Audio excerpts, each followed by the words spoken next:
un bouffon félâne perché sur une chaise lors d'une animation autour de vieux gréments.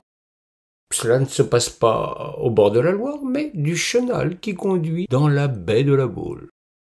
Un soleil de plomb n'a pas rassemblé les foules, chacun cherchant l'ombre ou la fraîcheur là où il le peut. Certains, sans doute pour mieux s'hydrater, fréquentent assidûment les terrasses de café, nombreuses en cet endroit.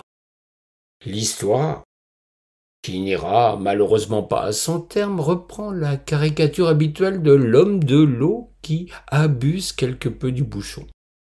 Nombre de chants de marins évoquent avec le sourire ce petit aspect des choses, sans que Macorlan, Michel Tonnerre et d'autres n'aient été inquiétés par des irascibles du goulot.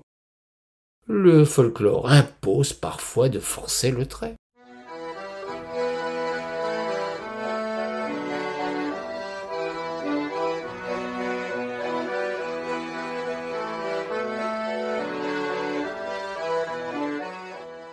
L'humoriste de pacotille commence son histoire.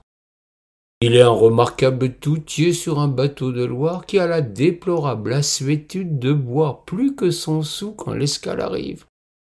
Rien de mal à cela. Bien d'autres ont usé de cette image d'Épinal. Hélas, derrière un de ces vers, un chaud du bonnet ne sait pas où se trouve cette ville, sise en bord de Meuse. L'eau douce lui eût sans doute rafraîchi les idées.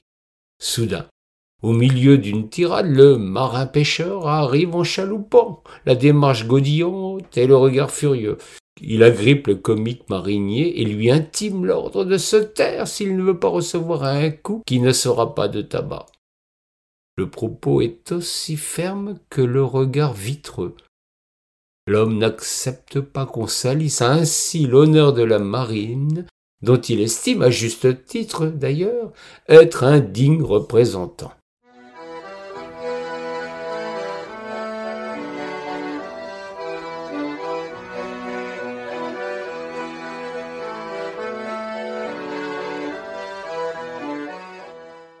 Devant cet abordage sans sommation, le pauvre bonimenteur ne sait que faire.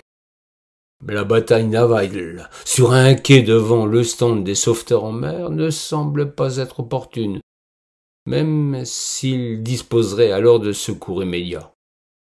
Le mieux est de satisfaire cet importun, marin de quai et de terrasse, et de le laisser s'en retourner vider une autre bouteille. Le public étonné ne réagit pas. La charge était fulgurante, son départ tout autant, la soif et le tenaillant de s'être ainsi aventuré en plein soleil. Le conteur interrompt son histoire, qu'il reprendra sans microphone pour ceux qui se trouvèrent privés de cette farce. La langue et la gueule de bois ne font apparemment pas bon ménage, tandis que le sens de l'humour n'est pas un point cardinal chez ce personnage.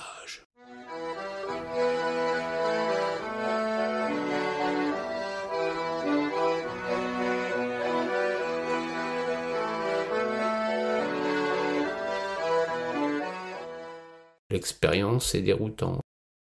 La dérision, la farce, l'ironie peuvent donc subir des horions d'un soulaçon qui n'entend pas qu'on se moque de son propre comportement.